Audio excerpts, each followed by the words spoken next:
Hi friends, welcome back to Geetha Ranjith KK channel. మనం ఇంట్లో బ్రష్లను use చేసిన తర్వాత అవి పాడైపోయాయని పడేస్తాం కదా. మరి అలా పాడైన బ్రష్లను కూడా ఎంత చక్కగా ఉపయోగించుకోవచ్చో మీరే చూడండి. పాడైపోయినటువంటి బ్రష్ని తీసుకొని స్టవ్ పై చిన్న మంట సహాయంతో ఈ విధంగా బ్రష్ని అయితే మనం వేడి చేసుకొని తర్వాత ఒక పట్టుకార సహాయంతో కంప్లీట్గా ఆ బ్రష్ అనేది కర్వ్ షేపులో వచ్చేలాగా మనము వంచుకోవాలన్నమాట.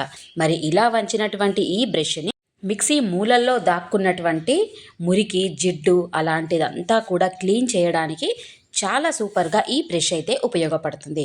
మరి మీరు బ్రష్లను వేస్ట్గా పడేస్తున్నారా? ఇక నుంచి అస్సలు బ్రష్లు పడేయకండి. కిటికీలో మూలల్లో ఉన్నటువంటి డస్ట్ని క్లీన్ చేయడానికి కూడా ఇలా వంచినటువంటి బ్రష్లు చక్కగా ఉపయోగపడతాయి. అలాగే స్టవ్లో మూలల్లో ఇరుక్కున్న జిడ్డును కూడా ఈ బ్రష్ సహాయంతో ఈజీగా తీసేయచ్చు. ఇలా 1, 2 కాదు, చాలా విషయాలకు ఈ బ్రష్ అనేది ఉపయోగపడుతుంది. మరొక యూస్ఫుల్ వీడియోతో మళ్ళీ కలుద్దాం.